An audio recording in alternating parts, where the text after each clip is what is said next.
Hi friends, आज हम लोग न्यूटन्स लॉ ऑफ मोशन का डीपीपी थर्ड का 7 से आगे डिस्कशन करेंगे।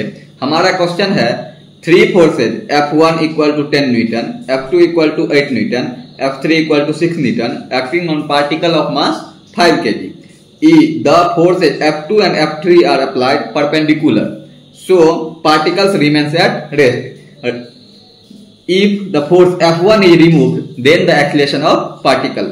हमें इस ब्लॉक का एक्सीलरेशन निकालना है यदि इस F2 फोर्स को रिमूव कर दिया जाए। यदि इस F2 फोर्स को रिमूव कर दिया जाए तो ब्लॉक का एक्सीलरेशन क्या होगा, हमें ये कैलकुलेट करना है। तो हम जानते हैं जो ये F2 और F3 इस दोनों का रिजल्टेंट क्या होगा, तो हम जानते हैं F net equal to root under F2 का स्क्वायर प्लस क्या F3 का स्क्वायर। तो F नेट का जो वैल्यू आ जाएगा वो आएगा रूट अंडर 8 का स्क्वायर प्लस में 6 का स्क्वायर, जो कि आएगा रूट अंडर 100, जिसका वैल्यू आ गया कितना 10 न्यूटन। मीन इस ब्लॉक पे दो फोर्स लग रहा है। अब एक लग रहा है इधर से F1 जिसका वैल्यू क्या आ गया 10 न्यूटन, और एक लग रहा है इधर से जिसका वैल्यू क्या है F नेट, जिसका मैग्नीट्यूड कितना है 10 न्यूटन। दोनों फोर्स लग रहा है जिसके कारण ये ब्लॉक किस में है, तो रेस्ट में है। अब क्वेश्चन में कह रहा है if F1 is removed then acceleration of block। तो हम रिमूव कर देते हैं F1 को रिमूव कर दिए। यहाँ पे अब कितना फोर्स बच रहा है 10 न्यूटन का। मास कितना है 5 kg का। तो हम जानते हैं फोर्स इक्वल टू क्या होता है ma। मास कितना है मेरा, मास है 5, एक्सीलरेशन का जगह पे क्या लिख दिए एक्सीलरेशन। फोर्स का वैल्यू कितना 10, एक्सीलरेशन का वैल्यू हमें आ गया यहाँ से acceleration equal to 2 metre per second square. तो ये हमारा फर्स्ट क्वेश्चन था। नेक्स्ट अब हम देखते हैं हमारा सेकेंड क्वेश्चन है ए body of mass 500 gram moves along x axis such that its velocity varies with displacement x according to relation v equal to root under 10 root under x metre per second. The force acting on block, हमें एक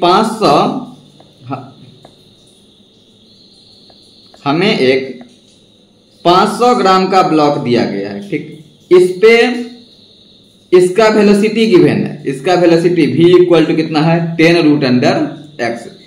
block का मास पता है मुझे, m equal to कितना है, m equal to 500 ग्राम है। हम पहले इसको क्या कर दिए केजी में कन्वर्ट किए, तो 500 डिवाइडेड बाय कितना 1000, जो कि आया कितना 1/2 kg। हमको निकालना है फोर्स, तो हम जानते हैं फोर्स इक्वल टू क्या होता है मास इनटू क्या एक्सीलरेशन। F के जगह पर F, A के जगह पे A। F का वैल्यू मुझे निकालना है, M पता है लेकिन A नहीं पता है, तो हम कैसे सोल्व करेंगे। तो हम जानते हैं A equal to V dV divided by क्या dx। कहाँ पढ़े थे ये चीज, हम पढ़े हैं मोशन इन स्ट्रेट लाइन में। Acceleration equal to V dV divided by dx।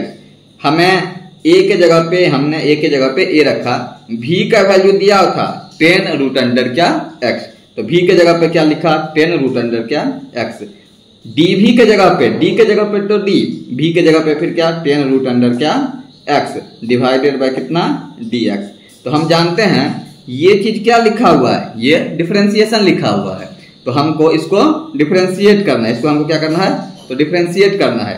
तो हम जानते हैं d by dx of x raise to power n equal to होता है n इंटू x के पावर n माइनस कितना 1। इसी फॉर्मूला से हम इसको क्या कर देंगे डिफरेंशिएट कर देंगे। तो a के जगह पे a, 10 के जगह पे कितना 10, रूट x के जगह पे कितना रूट x। यहाँ भी 10 है अंदर में डिफरेंशिएशन के, तो यदि डिफरेंशिएशन के अंदर में कांस्टेंट रहेगा तो वो आ जाएगा डिफरेंशिएशन से कहाँ, तो बाहर। तो डिफरेंशिएशन से बाहर कर दिए। अब मेरा बच्चा d root under x divided by क्या dx। अब हमको इसका डिफरेंशिएशन करना है, तो यहाँ से ये आ गया a equal to 100 root under x into में d ऑफ x के पावर 1/2 लिख दिए। रूट अंडर x को हम क्या लिखे x के पावर 1/2, नीचे में कितना dx। अब इस पे हम सीधा फॉर्मूला ये वाला सेट कर सकते हैं। तो हम जानते हैं a equal to 100 root under x into में जो डिफरेंशिएशन का पावर रहता है वो आता है कहाँ बाहर, तो उसको ले आए हम कहाँ बाहर। इंटू पावर में से हम क्या करते हैं, पावर में से एक घटा देते हैं, तो x raise to power 1/2 minus कितना 1, ये हो गया इसका डिफरेंशिएशन। तो a के जगह पर a, 100 के जगह पे 100 root under x into 1/2, x के पावर 1/2 आ गया। क्या आ गया, x के पावर 1/2 आ गया। अब हम क्या करेंगे, अब हम क्या कर दिए, तो इसको लिख दिए, अब हम लिख दिए a equal to 100 root under x into में 1/2, x के पावर -1/2 था, इसको क्या कर दिए 1/रूट अंडर x लिख दिए, क्योंकि a के पावर -1 इक्वल टू क्या होता है 1/a। वही फॉर्मूला हम यहाँ अप्लाई किए, रूट x से रूट x अपना कैंसिल आउट हो गया। एक्सीलरेशन का जो वैल्यू आया अपना, वो आया कितना, एक्सीलरेशन का वैल्यू आया अपना 50 मीटर पर सेकेंड स्क्वायर। हमको क्या निकालना था, फोर्स, तो हम जानते हैं फोर्स इक्वल टू क्या ma। m के जगह पे हम लिखेंगे क्या 1/2 kg, एक्सीलरेशन के जगह पे कितना 50, तो यहाँ से f का वैल्यू आ गया कितना, f इक्वल टू 25 न्यूटन, जो कि हमारा कौन सा ऑप्शन है, तो अपना बी ऑप्शन है। फोर्स का मैग्नीट्यूड कितना आएगा 25 न्यूटन। हमारा नेक्स्ट क्वेश्चन है 9th क्वेश्चन। क्वेश्चन कह रहा है which of the following relation is true. A option है F equal to M dv divided by dt, B option है F equal to v dm divided by dt, C option है both A and B, and D option है क्या none. तो हम देखते हैं कौन सा ऑप्शन इसमें से ट्रू हो सकता है। तो हम जानते हैं F equal to force equal to change in momentum divided by क्या टाइम। फोर्स इक्वल टू हम जानते हैं change in momentum, change in momentum divided by क्या टाइम, जिसको हम लिख सकते हैं F equal to dp divided by क्या dt। P क्या दर्शाता है, तो P है मोमेंटम, P क्या है, P का इक्वल टू क्या होता है मोमेंटम। तो हम इसी को लिख सकते हैं F equal to d mv divided by क्या dt, यानी force equal to change in momentum divided by क्या टाइम। तो हम जानते हैं ये लिखा हुआ है mv का डिफरेंशिएशन किसके रिस्पेक्ट में, t के रिस्पेक्ट में। यहाँ पे दोनों वेरिएबल हो सकता है, इसका डिफरेंशिएशन हम क्या करेंगे, f के जगह पे f इक्वल टू m, एक बार m को कांस्टेंट रखेंगे और v को डिफरेंशिएशन करेंगे, यानी m एक बार कांस्टेंट, v का डिफरेंशिएशन हो जाएगा dv डिवाइडेड बाय क्या dt। दूसरा बार में हम क्या करेंगे, v को कांस्टेंट रखेंगे और m का डिफरेंशिएशन करेंगे, dm डिवाइडेड बाय क्या dt। यहां से दो केस अराइज होता है, यहां से क्या केस अराइज होता है, दो केस।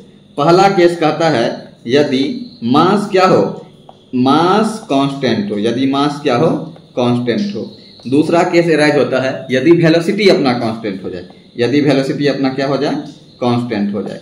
यदि मास कांस्टेंट होगा, यदि मास कांस्टेंट होगा तो ये वाला डिफरेंशिएशन क्या हो गया जीरो, क्योंकि कांस्टेंट का डिफरेंशिएशन होता है जीरो। तो फोर्स का वैल्यू आ जाएगा अपना m dv डिवाइडेड बाय क्या dt, और dv डिवाइडेड बाय dt क्या लिखा हुआ है, m इंटू a लिखा हुआ है। dv डिवाइडेड बाय dt क्या, change in velocity divided by time, जो कि क्या लिखा हुआ है, a लिखा हुआ है। ये चीज हम पढ़े थे, a equal to dv divided by dt, किसमें पढ़े थे, मोशन इन स्ट्रेट लाइन में। अब यहाँ पे देखते हैं यदि v कांस्टेंट हो, v कांस्टेंट हो तो अपना ये वाला डिफरेंशिएशन क्या हो जाएगा, जीरो हो जाएगा।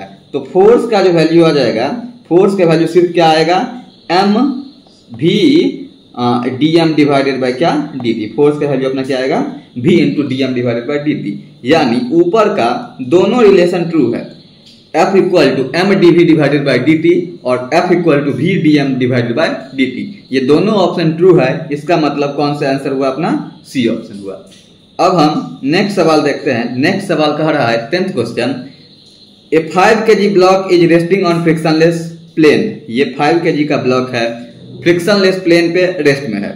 It is struck by a jet releasing water at rate of 3 kg per second, यानी इस जेट के द्वारा पाइप के थ्रू इस ब्लॉक पे पानी दिया जा रहा है। पानी आने का रेट 3 kg पर सेकेंड है, यानी 3 kg पर सेकेंड है। इसका मतलब dm बाई dt का वैल्यू, dm बाई dt का वैल्यू कितना है, dm बाई dt का वैल्यू है 3 kg पर सेकेंड, क्योंकि rate of change of mass है ये क्या है, rate of change of mass है, जिसका वैल्यू कितना है 3 kg पर सेकेंड। मास कितना है, इस ब्लॉक का मास कितना है 5 kg का, मास ऑफ ब्लॉक कितना है, मास ऑफ ब्लॉक है 5 kg का, और ये पानी के आने का रेट है, ये क्या है पानी के आने का रेट है। किस स्पीड से पानी आ रहा है, तो पानी का जो स्पीड है वो है 4 मीटर पर सेकेंड। इस क्वेश्चन में गौर से देखा जाए, पीछे वाले क्वेश्चन में हम फार्मूला देखे थे F equal to V dm divided by क्या dt, सेम फार्मूला इस पे अप्लाई होगा। F के जगह पे क्या F, V के जगह पे कितना 4, dm बाई dt का वैल्यू कितना 3, यानी फोर्स का वैल्यू आया कितना 12 न्यूटन। यानी ये पानी इस ब्लॉक पे कितना फोर्स लगा रहा है 12 न्यूटन का। तो हमें क्वेश्चन में पूछ रहा है इस ब्लॉक का एक्सीलरेशन क्या होगा, इस ब्लॉक का एक्सीलरेशन क्या होगा। तो हम जानते हैं जो ये ब्लॉक है इस पे अब कितना फोर्स लगने लग गया 12 न्यूटन का फोर्स लगने लग गया। ब्लॉक का मास कितना है, ब्लॉक का मास है 5 kg का। तो इसका एक्सीलरेशन निकालने के लिए हम सिंपल सी फॉर्मूला लगाएंगे F equal to ma, F के जगह पर 12, m के जगह पर 5, a के जगह पर a। तो a का वैल्यू अपना आ गया कितना 12 डिवाइडेड बाय 5, सोल्व करेंगे आएगा कितना 2.4 मीटर पर सेकेंड स्क्वायर। यानी इस ब्लॉक पे 12 न्यूटन का फोर्स लग रहा था पानी के द्वारा, जिसके कारण ब्लॉक का एक्सीलरेशन होगा कितना 2.4 मीटर पर सेकेंड स्क्वायर।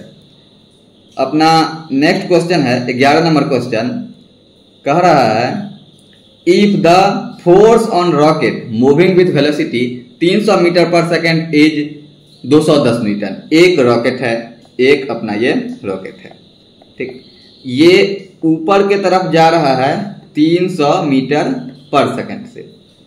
इस पे फोर्स कितना लग रहा है, इस पे जो है फोर्स कितना लग रहा है, इस पे 210 न्यूटन का फोर्स लग रहा है।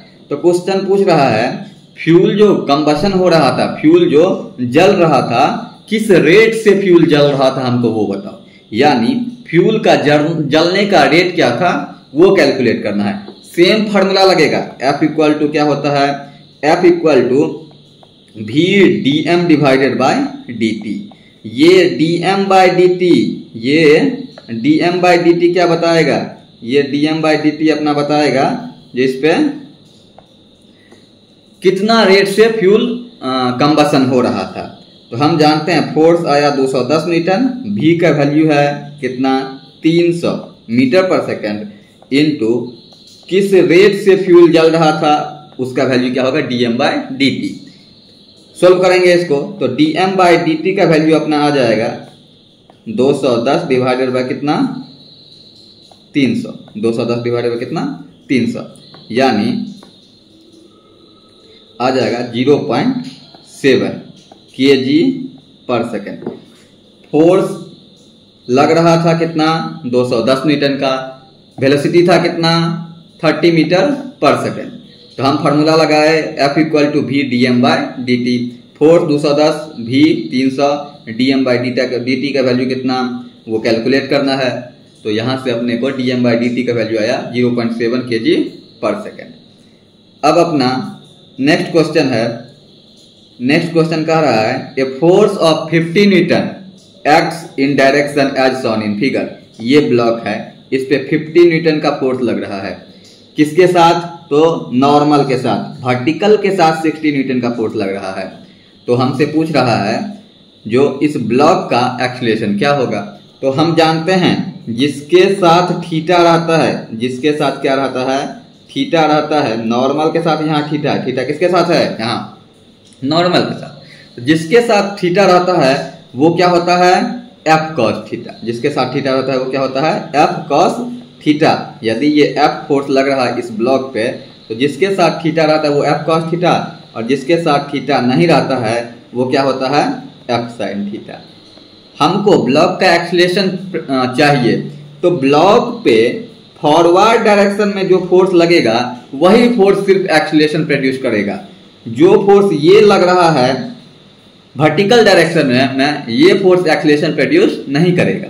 तो कौन सा फोर्स हमको एक्सीलरेशन प्रोड्यूस करके देगा? जो फोर्स फॉरवर्ड डायरेक्शन में रह रहा है, जिसका वैल्यू क्या आ रहा है? एफ साइन थीटा आ रहा है।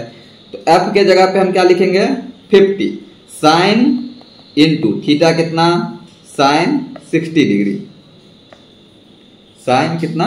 60 डिग्री। तो यहां से आया साइन 60 डिग्री, 50 साइन 60 डिग्री, जिसका वैल्यू आ जाएगा 50 इंटू साइन 60 कितना? √3 डिवाइडेड बाय कितना?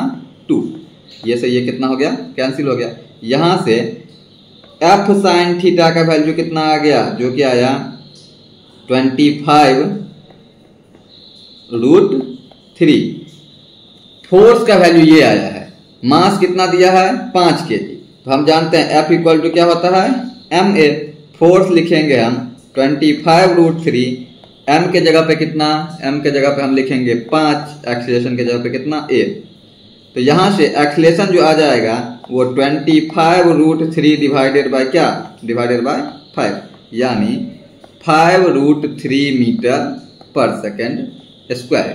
यानी इस ब्लॉक का एक्सीलरेशन होगा 5 √3 मीटर पर सेकेंड स्क्वायर। कौन सा ऑप्शन? तो सी ऑप्शन।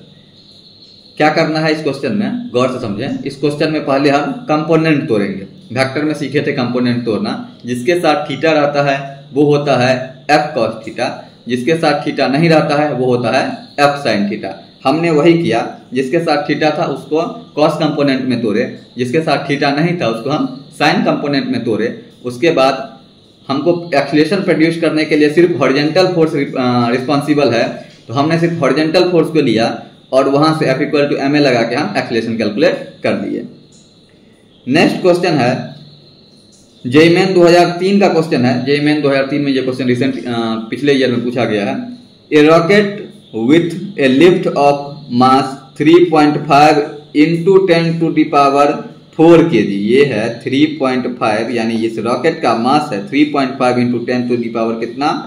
4 kg है। Blast upward with initial acceleration of 10 metre per second square. Rocket का अपवार्ड एक्सीलरेशन दिया हुआ है 10 मीटर पर सेकेंड स्क्वायर। तो हमसे पूछ रहा है जो रॉकेट पे इस फोर्स कितना लगा उसका वैल्यू बताओ। यदि रॉकेट का एक्सीलरेशन अपवार्ड डायरेक्शन में क्या है?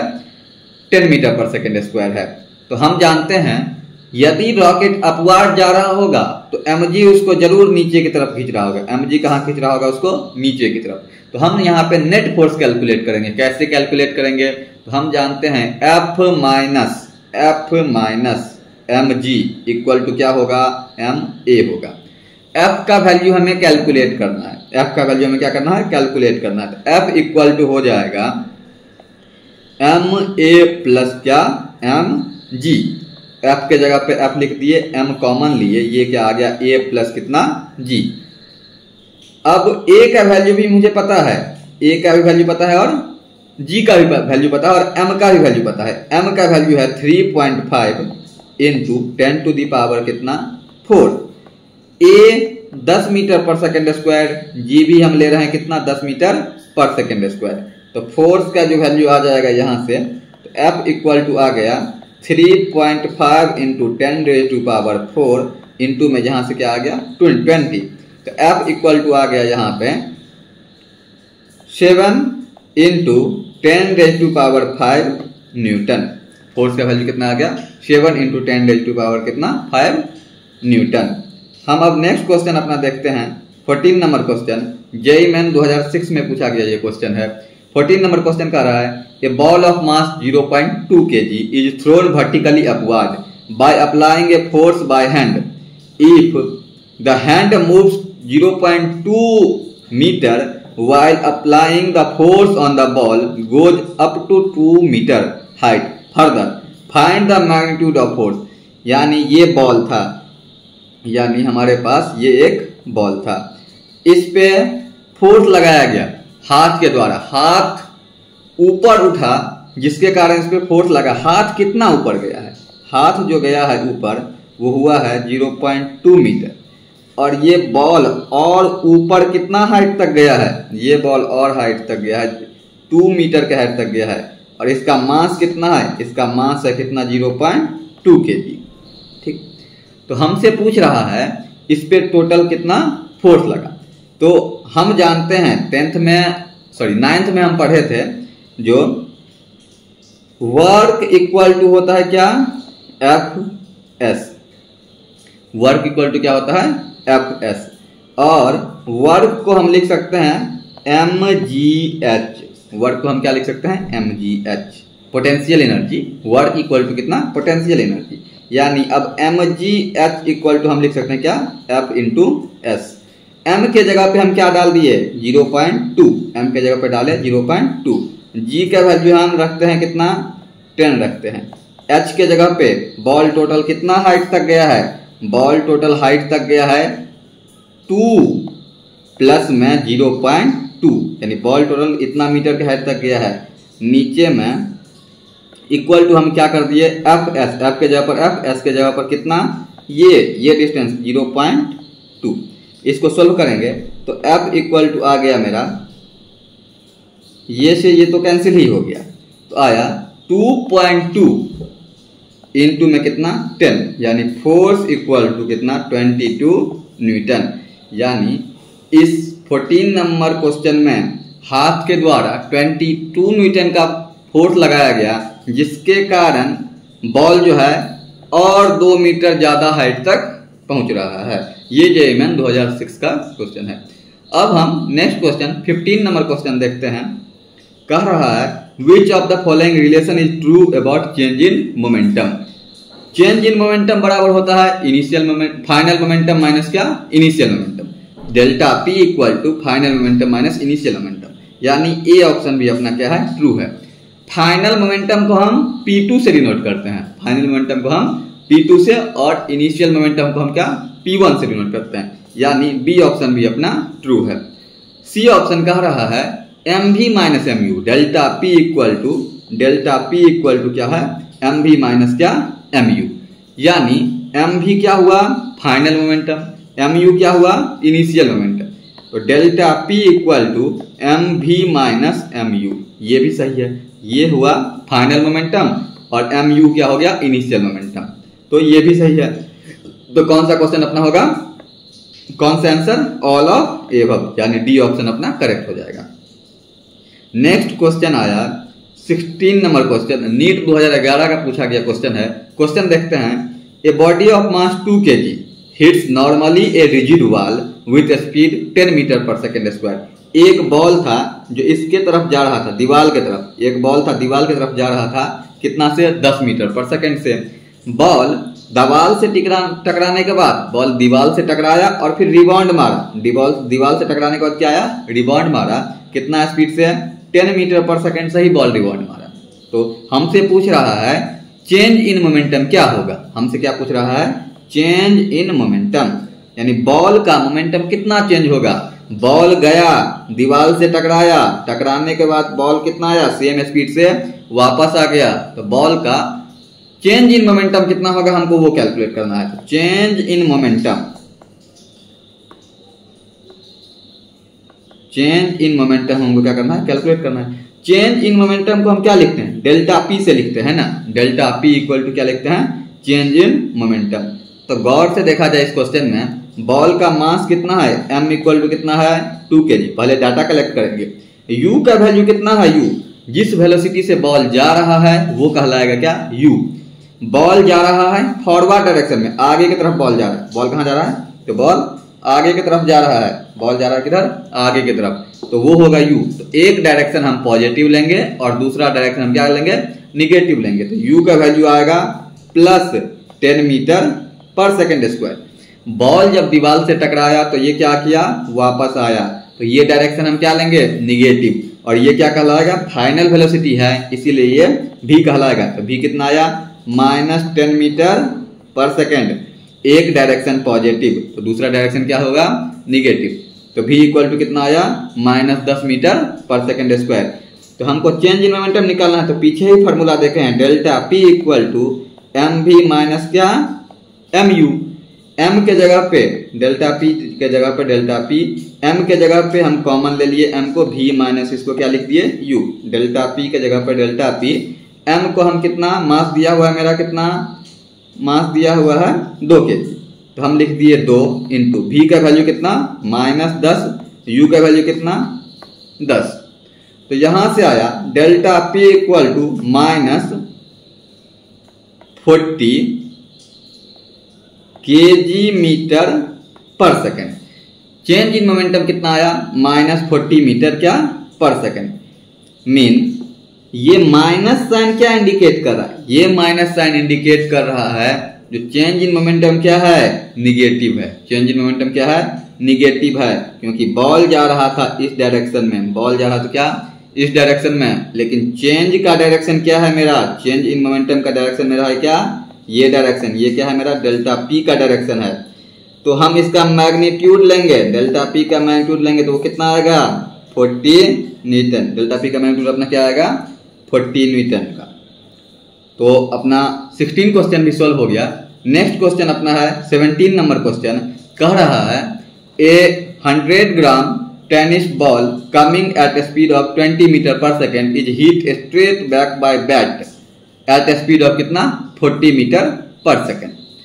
The magnitude of average force F on the ball when it is contact for 0.005 second with the bat. Mean एक बॉल है, बॉल आ रहा है इस डायरेक्शन में, बैट से टकराया, ये अपना बैट है, इस बैट से टकराने के बाद बॉल क्या हुआ इस डायरेक्शन में जाने लगा। बॉल आ रहा था, u का वैल्यू क्वेश्चन समझे पहले, u कितना है 20 मीटर पर सेकेंड। ये बॉल आ रहा था बैट की तरफ, बॉल बैट से टकराने के बाद इस डायरेक्शन में आने लगा, तो उसका स्पीड कितना है वो क्या होगा v होगा। उसको हम निगेटिव में लिखेंगे क्योंकि डायरेक्शन, एक डायरेक्शन पॉजिटिव तो दूसरा डायरेक्शन क्या उसका अपोजिट डायरेक्शन होगा निगेटिव, तो वो होगा -40 मीटर पर सेकेंड। अब हमें u का वैल्यू पता चल गया और v का वैल्यू पता चल गया है। बॉल और बैट के बीच का contact time t equal to है 0.005 सेकेंड, t इक्वल टू है 0.005 सेकेंड। तो हमको पता करना है कितना फोर्स लगा, तो हम जानते हैं F इक्वल टू क्या m इंटू ए, ठीक, F इक्वल टू हम जानते हैं ma। इसी फॉर्मूला का हम लिख दिए F के जगह पर F, m के जगह पर m इंटू a को v minus u divided by क्या लिख दिए t, a को क्या लिख दिया v minus u divided by t। F को हम F ही लिखे, m का वैल्यू है अपना कितना 100 ग्राम, तो हम इसको किस में करेंगे kg में कन्वर्ट करेंगे, 100 डिवाइडेड बाय कितना 1000 इंटू v का वैल्यू कितना -40, u का वैल्यू कितना 20, u का वैल्यू कितना है अपना 20 डिवाइडेड बाय टाइम 0.005 सेकेंड, ठीक। इसको अपन सोल्व करेंगे, यहाँ से ये यहीं काट देते हैं, तो बच्चा F equal to 1/10 into -60 divided by 0.005। यहाँ से एक दशमलव उड़ा दिए, ऊपर में कितना डालेंगे 1000 डालेंगे, ये से ये कैंसिल हो गया।